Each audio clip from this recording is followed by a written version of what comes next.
you now it's closing in. Nothing to bear and nothing to win. Nothing to win. Could you believe? Could you believe? Could you believe? Could you believe?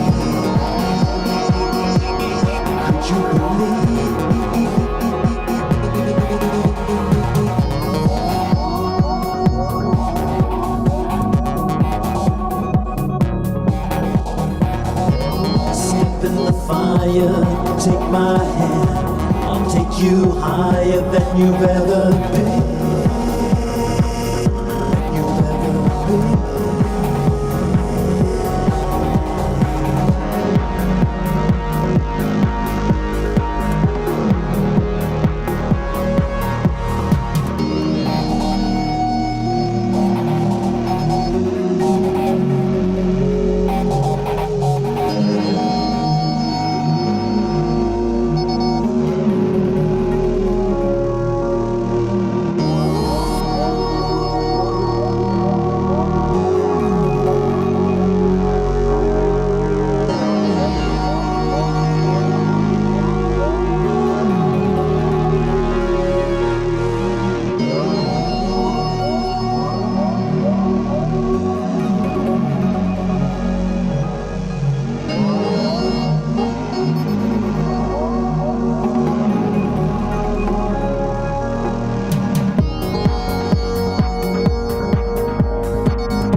Thank you for coming on into the live and sharing your essence with me in this eternal moment of which we all share an inextricable and inexorable part.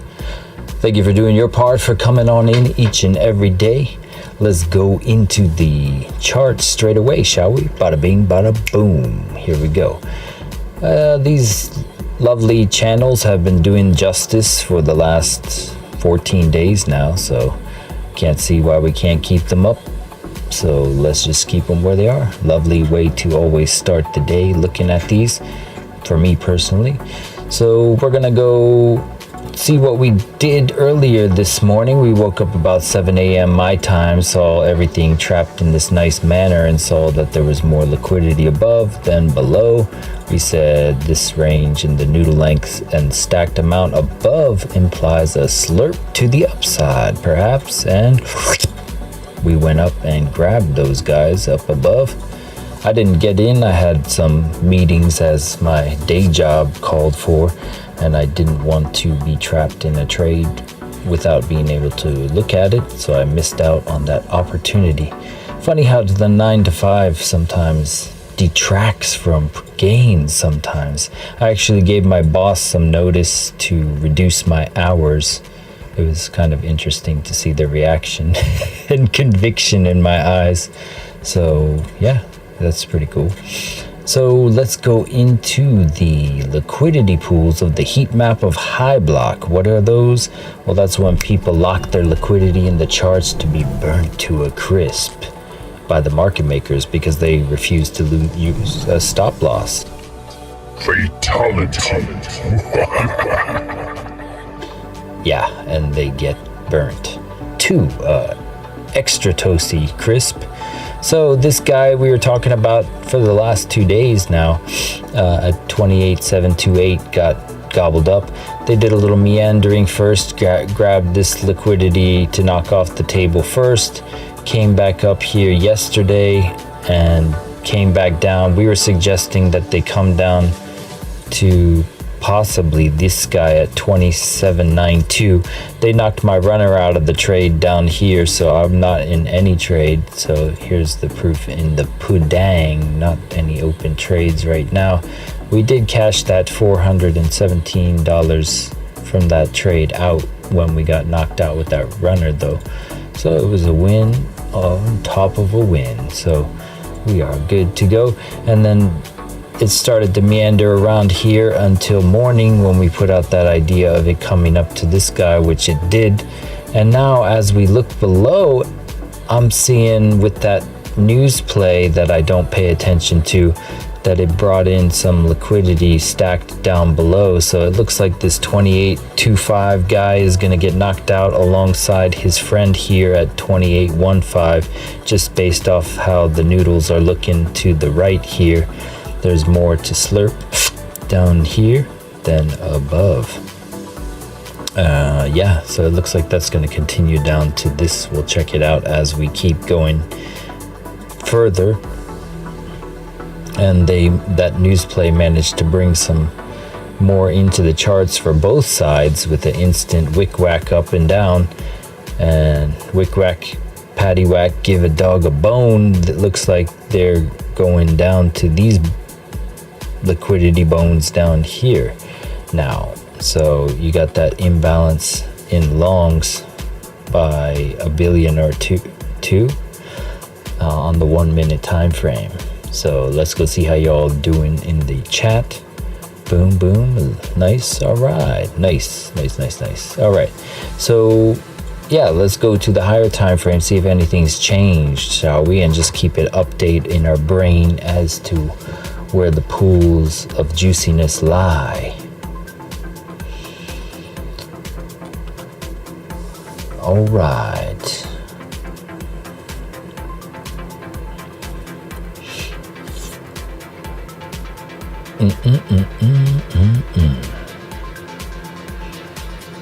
Let's see if it actually loads. All right, so the 12-hour always even Steven, not my cup of tea to look at personally. Let's go to the 7-day. 7-day showed an imbalance to the upside, so they went and grabbed that after the liquidity grab yesterday, and we still have more located above based on this time frame. So they're going down into this. Could suggest a liquidity grab for more upside just looking at the 7-day here.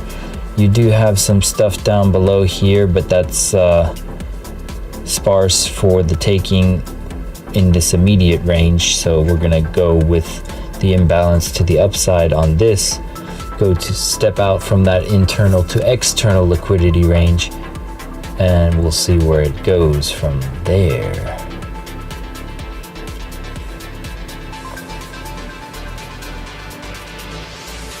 Boom.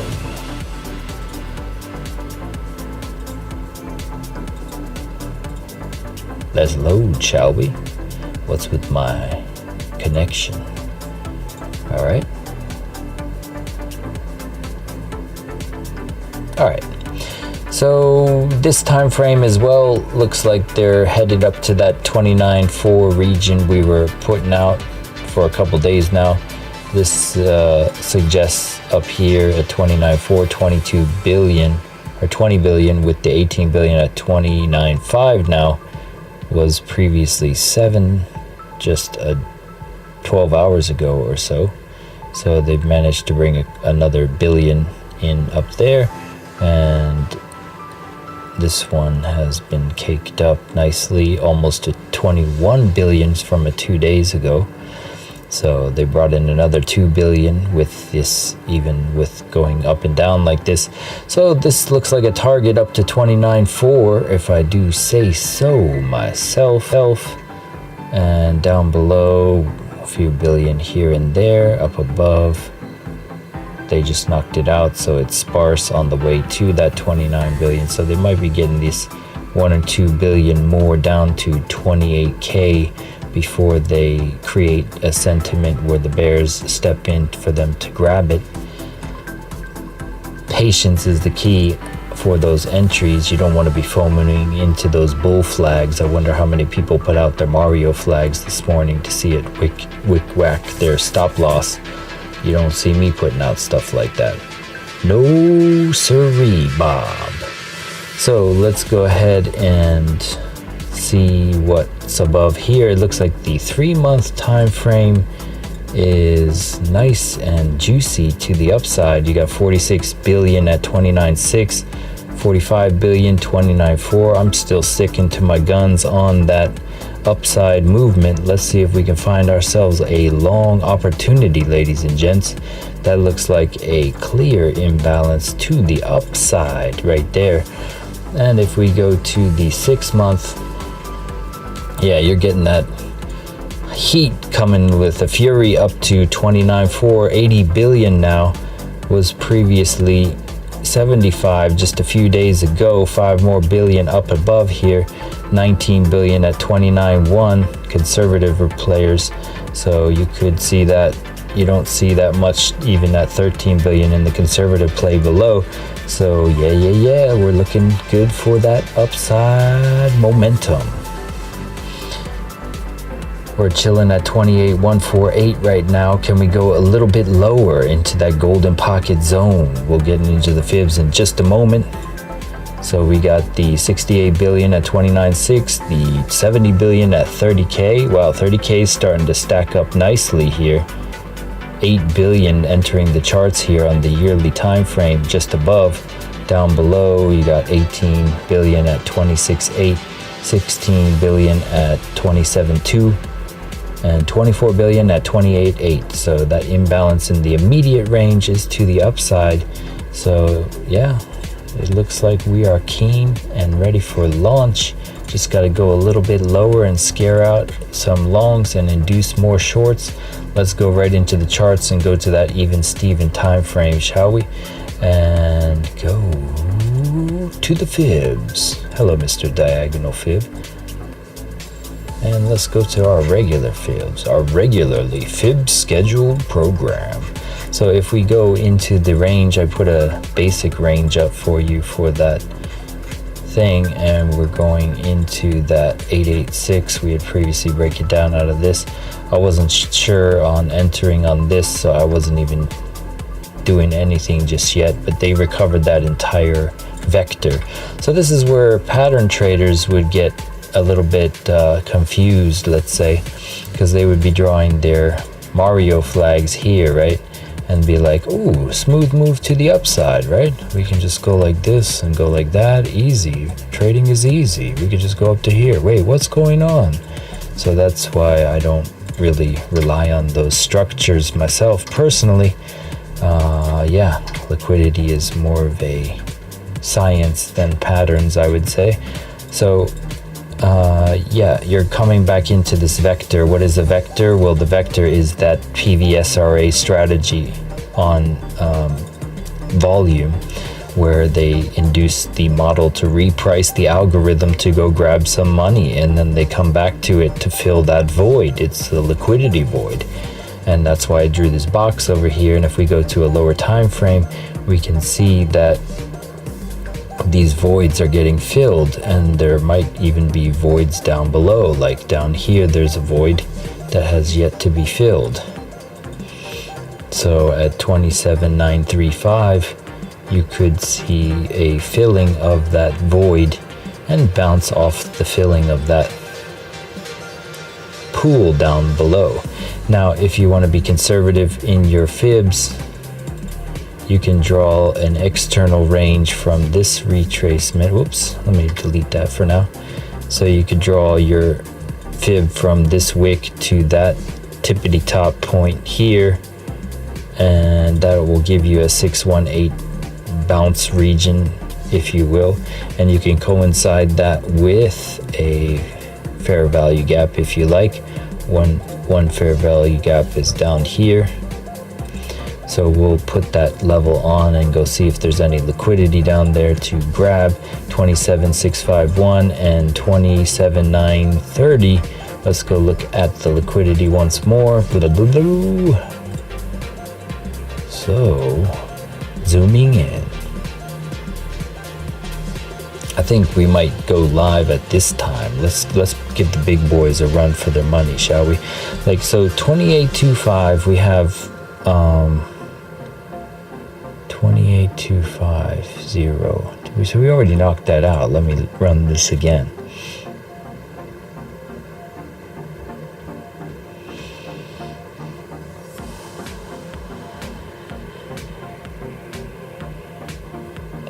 Yeah, so we went and knocked out those bubbles down below just before we were talking. While we went into the higher time frame, they came back to these pools as we spoke and knocked out that 193 million here and 142 here, after inducing some longs to join the party who have no clue about fib levels and stuff. So where could they keep going? Let's see, 27.58, 1993 down there at 27.58. 27.58 would put you at the bottom of this fair value gap here, 27.589. So that looks like a pretty painful point for some longs to get destroyed. Let's see if that coincides. Yeah, that's a big noodle right there. So you see the length of this noodle? That's the volume next to the black price action. You got some broth up above with some spacing between the noodles, so there's a lot more soup than noodles. I like to use the ramen noodle analogy. So these noodles are less thick. So if you're hungry for some noodles, would you rather slurp these noodles or slurp that big amount in your chopsticks, like, and just slurp it on up? So it looks to me like they might slurp it on up down to 27.58, just as they slurped up to these guys at 28.72. These guys on down to 27.58 might be the target right now. And then after that, 27.58. Once again, in the cycle, we are on Wednesday. Wednesday is generally a continuation of Tuesday. For the most part, it was. You saw this upside, hold, upside, and then now we're seeing this kind of downside. But could we see it down similar to here, where they fake out some longs, but they really fake out some longs and then go up to our 29.4-ish region? Let's just go put that little tag right there, 29.425. So they might want to scare out the majority of longs before they actually go up to this, so that would make sense. They're getting a little bit more complex with their ideas, so we have to get a little bit more complex with our way of reading it if we want to remain accurate. We're on a 17 winning streak, and I want to keep that running strong as possible, knock on wood. So we're going to try to figure out where they want to wick and whack price today. So if we go back to that liquidity pool, we see, yeah, that 27.58 looks pretty juicy, although you do still see some thickness all the way down below. So there is a retrace at some point, and you will also see more of these bubbles enter, just as they entered on that spike up and down, it brought a bunch of bubbles into the charts. As we start to go lower, more shorts will open as well, and this broth will get thickened by some noodles to be slurped up and burnt to a crisp.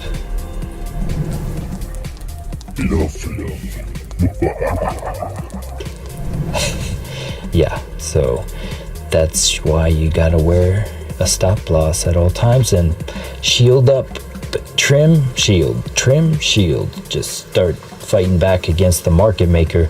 You gotta be bold, you gotta be wiser, you gotta be strong, you gotta be bold, you gotta be wiser.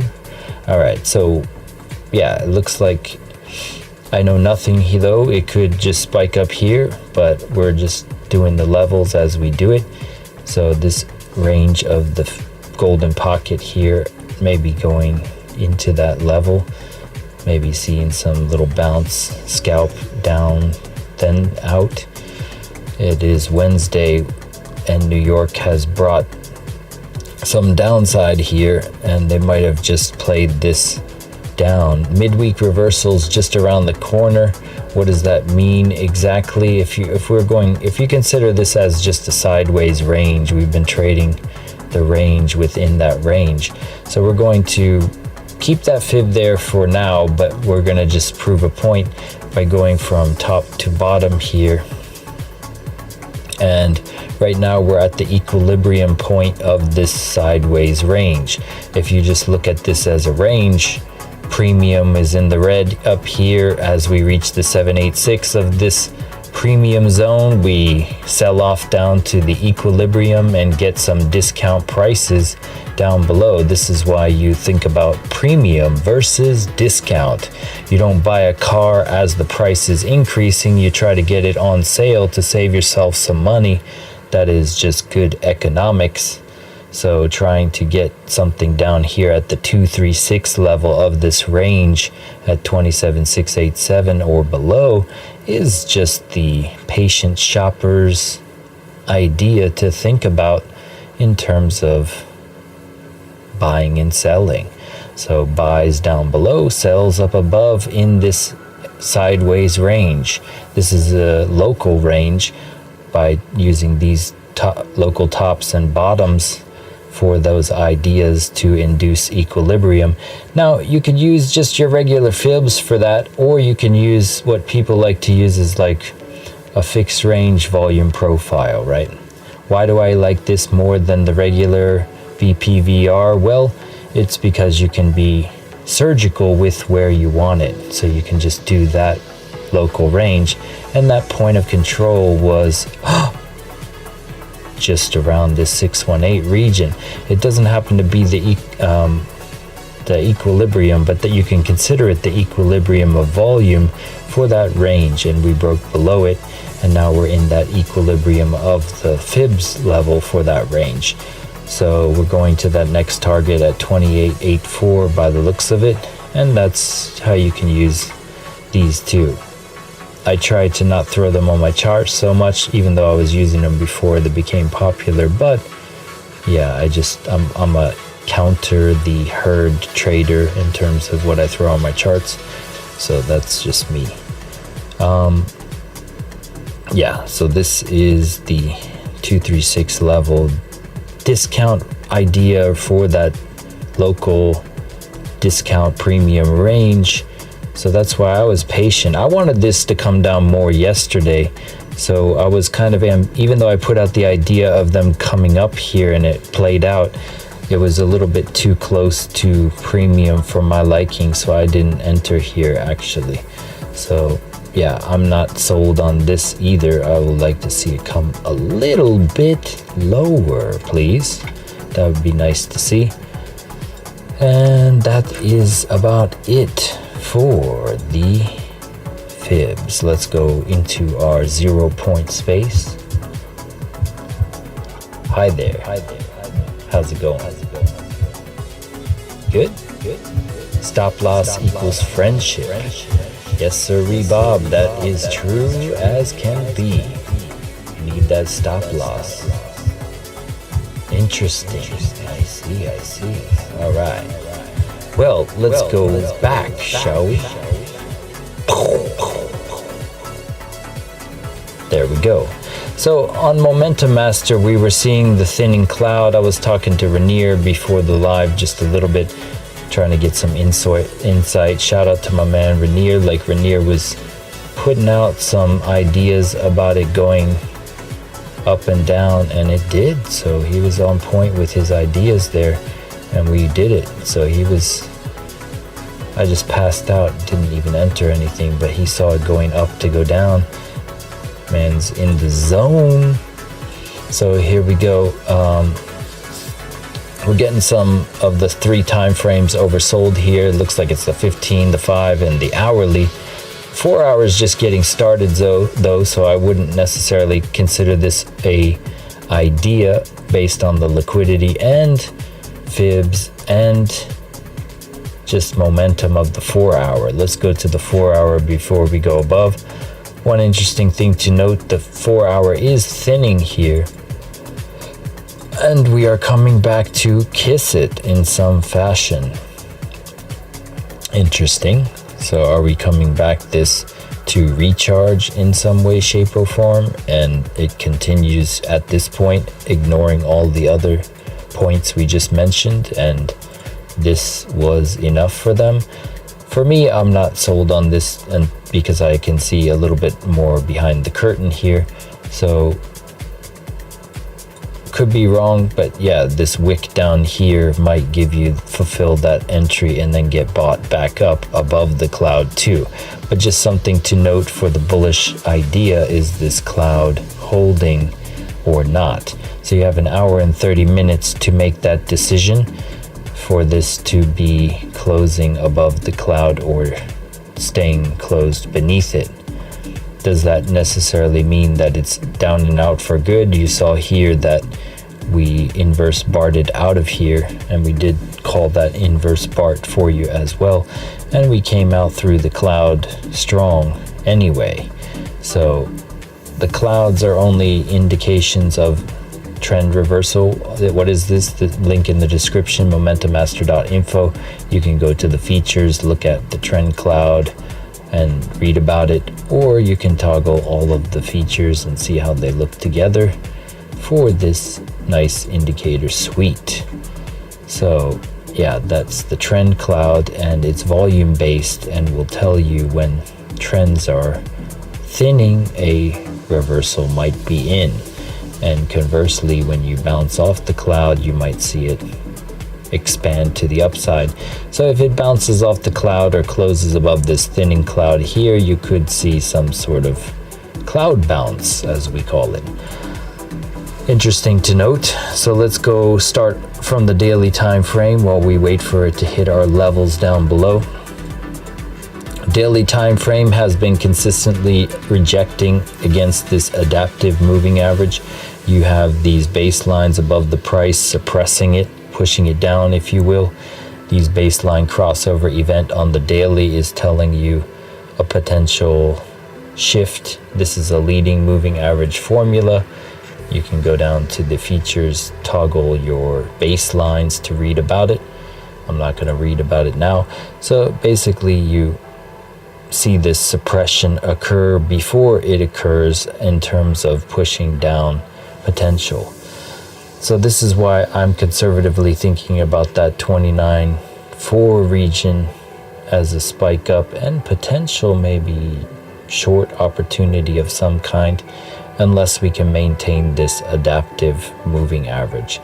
This also happens to be a daily trend-based fib 1 level that is playing out perfectly as well. So that confluence, unless we can close above 28.458, seemed to suggest we would come down into these anyway. So that's the daily time frame. The fib, this stochastic RSI is getting suppressed here by the Williams, which is giving an alarming tail to tail the last time that alarm played out here. But you do get kind of scenarios where you get double tops, but it's pretty deadly to see an alarm close on the daily time frame like that. So midweek reversal. Tomorrow is Thursday. Midweek reversal. Are we going to see a spike up to reverse down? I don't know. But this cloud is beckoning a kiss at some point. Who knows? So let's go to the 22 hour. How y'all doing? And now I look back at the 15 minute, looks like a BART that dumped on us right now. Shoot, I got stopped out. All good? It's all good. At least you're using a stop loss. That's the good news. You gotta lose sometimes, man. I'm just like a weird perfectionist. I used to play sniper and shooting games, so I would have these, I played Destiny, right? And I was like into getting Mark of the Unbroken, which was like, I would get like 25 kills without dying once, and I was obsessed with just getting Mark of the Unbroken all the time. So I don't like losing, which is a bad thing sometimes in trading, but if you can protect yourself and admit that you will lose, then you are on the right path for sure. So the 22 hour is something that is holding strong on the 618 region. We went beneath it, wicked down below into that liquidity pool, bounced off it with that V-shaped recovery. Are we starting to see the 22 hour fulfill itself up again? This could be that hurrah for the 22 to make its way up to here. 22 hours has 7 hours to do that. So you have 7 hours of fun to play down below with first before, and create a wick which gets bought up to go up to here perhaps. So it doesn't mean enter right now. So you go to the 12 hour and you see the cloud also holding strong. We are posting about these clouds and these kisses to them as we dropped through and started to close above it.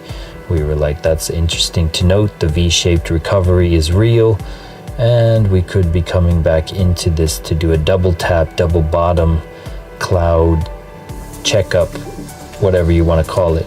So this, we had hidden bullish here, triggered this liquidity grab on the money flow on the 12 hour by the looks of it. You had this hidden bullish divergence which started to play out and shift the narrative a bit. And yeah, we could come back and grab out those 100x, 50x guys. And that's all it's doing. When it goes back one more time, it's saying, get off me. Get off me. And it's just like shaking off the 150x people, like a bull at a rodeo or something. So yeah, let's go to the 6 hours. 6 hours starting to get overbought here and curving down. You could come down a little bit before surging back up, similar to this kind of situation where you go down for 6 hours, come back up and meander as you make a way up before you go down. Doesn't mean you need to necessarily come straight down all the time, but you are getting to that overbought region on the 6 hour. You got 3 hours for that to close, so that could close in your favor or against you and make you more bearish, and then they open it up again as they did here in February 27th. Let's go see what that looked like, shall we? So yeah, they kind of like played with the idea and then spiked up more and then dumped it.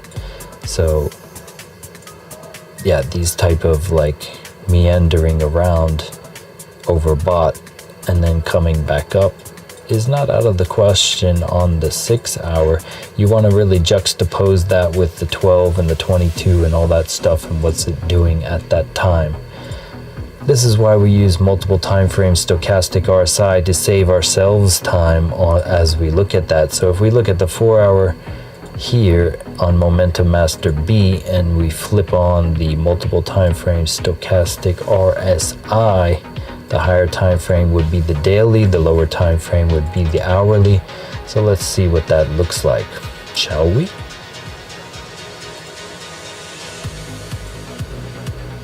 All right, so the hourly is here in orange and yellow. I like to think of things on a spectrum, right? So the frequencies of light, you have red, orange, yellow, green, blue, purple, right? So that's why I like blue and purple in my color schemata, because it's the highest energy frequency you can visually see, with purple being at the tippity top. So purple dumps are more aggressive than pumps most times, so it's the highest energy level. And then blue is rising up here in the current time frame. So blue is bullish and purple is bearish, just due to the intensity of those frequencies. The bears tend to dump it, they say stairway up, elevator down, in that manner. So that's the current time frame of the 4 hour. You have the hourly dumping down on you with this orange. Since it's the lower time frame, it's orange and yellow, and then the higher time frame is even more neon purple and blue. So you got that aqua fuchsia thing going on, with the daily starting to push down as well. So this 4 hour could want to see its time going down, similar to this time. It was getting a little bit overbought and came down on you. Interesting to note. Let's go to the 1 hour. And those interactions are, so you have the hourly coming down on you with the Williams, and you have the 15-minute coming down as well. The 4 hour helping with that suppression of the hourly and 15 playing out. If we go to the 15-minute, oh, that's a 30-minute, sorry, the yellow and orange was the 30. So you're getting the 15-minute push down with the 5-minute, and the 30-minute is coming down. I skipped the 30-minute just before. Let's go look at that first. So the current time frame of the 30-minute couldn't get take off completely because the hourly pushed it down, and your 15-minute meandered and got pushed down as well. So you're getting in that spot with all these time frames oversold. So you start to consider these concepts of going long if you're a stochastics RSI momentum trader. So you're getting that 15 reset and 5-minute suppression and hourly potential suppression by the 4 hour here. So if you can get this hourly to close in 20 minutes and reset some of your stochastic RSI in a nice manner, you're getting a lot of volume candles here on the PVSRA strategy. It's showing that there is massive volume, creating an exodus of sorts. So that could give you that idea of a potential insertion of money. They did have a manipulation here with this green candle that was just a doji. So there's a lot of positions, volume switching hands here, and then they immediately came for that liquidity grab. So that's interesting to note. The hourly time frame. So the hourly time frame cloud is appearing relatively strong. So similar to the 4 hour, it depends on how this hourly closes and either or reclaims this. So if it can't reclaim this, this will start to shift to purple, and then you get that bearish retest to the downside coming as a possibility. Similar to here, we went up and faded back down again. So it doesn't always play out perfectly, but you do watch these interactions occur on the clouds of these different time frames. Ooh, we're getting that liquidity grab. Let's go to the 1 minute high block, shall we? Let's see who's getting burnt today.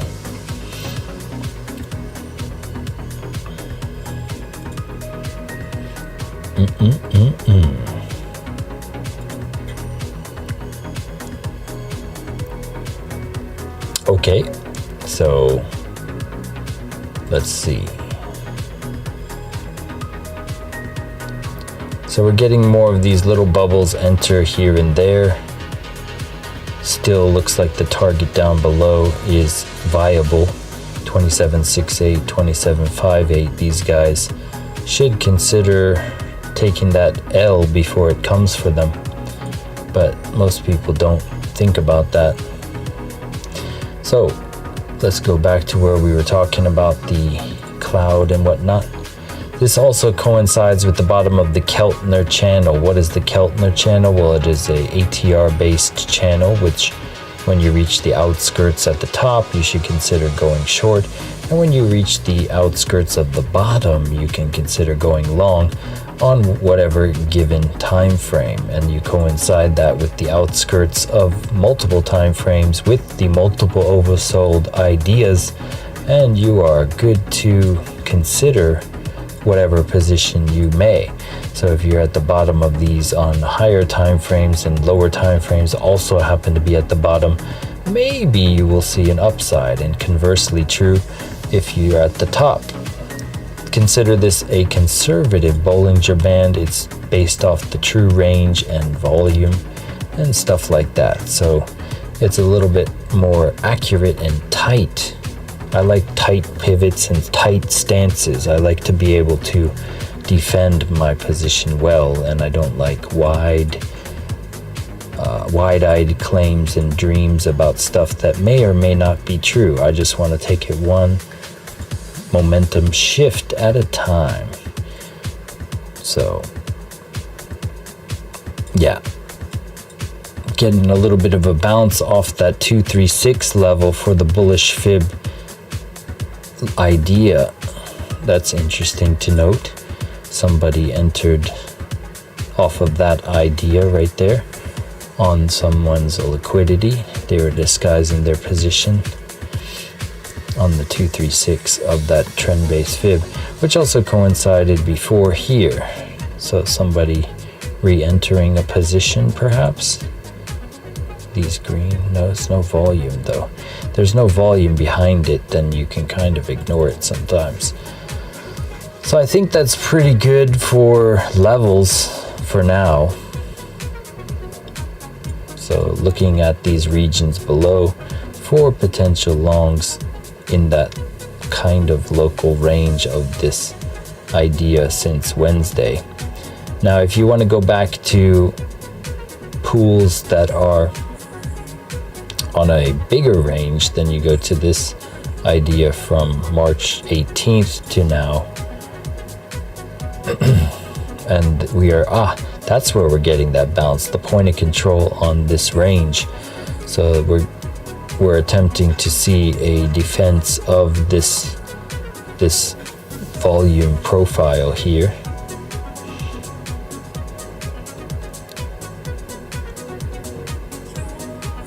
And yeah, that's for the entire range back up to March 18th to now. And if you also take that fib level from the bottom to the top seems to be the same as here. So that was the previous idea we had for you about equilibrium, and we're entering into the discount range of that now. 28,200 is the equilibrium point for this range.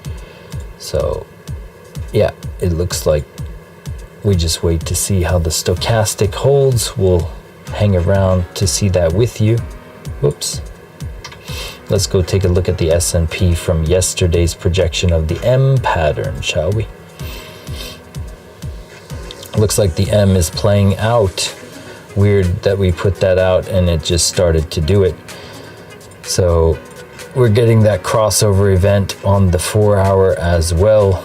The interesting thing, we showed you a scalp play on this idea that would have given you the perfect entry for a short after that little scalp too. So you could have just entered a long up here and then shorted it all the way down. Switch positions on that idea. So we were talking about you can go back and replay this on yesterday's stream. We showed you how to use micro time frames to scalp a good percent out of that, and we were talking about going back down after that because of the M projection we put out prior, and boom, it's been straight down since then. Interesting. So we're seeing that occur. You would come back down. You're just getting to the bottom of where that M would see some sort of bounce on one of these 3 time frames. the Bitcoin correlates with the S&P, so this also would have suggested downside. That's why the ambiguity of it all didn't have me enter a trade today. I was just observing, waiting for my time to strike. Patience is sometimes better than just being in a trade at all times, especially if you got other stuff to do like meetings and whatnot that take your focus away from the charts. Can't be doing too much at once. So let's take a look, shall we? Alright, so that's Bitcoin in a nutshell, and the S&P looks like it's doing its thing. We could see a bounce there at some point because the 3 time frames are getting oversold, similar to Bitcoin. You would be seeing this reach into some pools. I'm not going to get into the pools necessarily for the S&P. That's not what I'm here for. Let's look at the dollar. It went to our 786 region, broke through all the way down to the 1. Dollar's failing hardcore, and you're trying to see just the clean level bounce between those fib levels only, and you're not really getting much repositioning. Once again, the BRICS had some meeting about not using the dollar anymore, so there's some bearish sentiment out there for the dollar and using it as a world currency now. So you're seeing this pushback narrative against the dollar, which is causing this to go down. So you still have room to come down to this 1 region. Sorry, that was the 886, not the 1 that we're seeing this bounce at. You are getting 5 time frames oversold, so you could expect some sort of bounce of some nature that would cause it to go up as the S&P goes down. Okay, so you were getting previous nukes up here and previous rockets on the dollar. They're inversely related, so you would expect as this goes down, the dollar goes up in some fashion.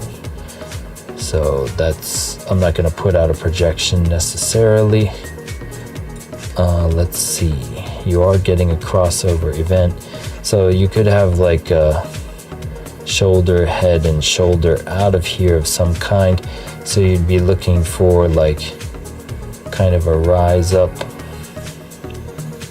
to one of these levels and then kind of meander around on its way to continue.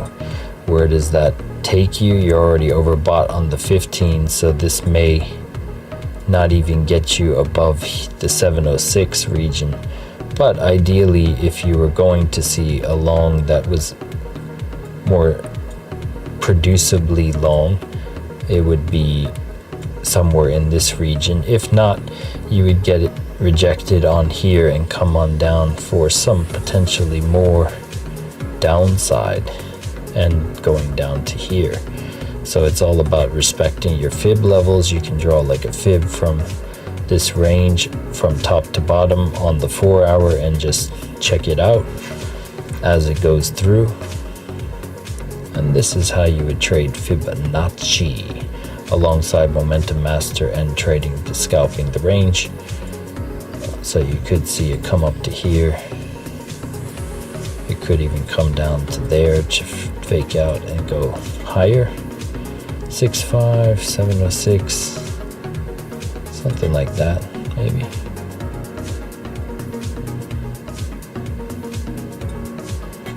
Okay, so if you see the dollar rise, that would be with the, and this could be a shoulder, head and shoulder that was starting to play out, but it still could be a complex one that could continue higher as well. We got the bounce to the box that we had from back here. Pretty interesting. We maintained the 236 and bang, went up to that. Interesting stuff. So does anybody have anything they would like me to look at? It looks like we have one concurrent viewer. Thank you for holding true and tried and true to the end. So this is the levels we will stick with for today for BTC. We want to see once again this 2758 character knocked out and go from there.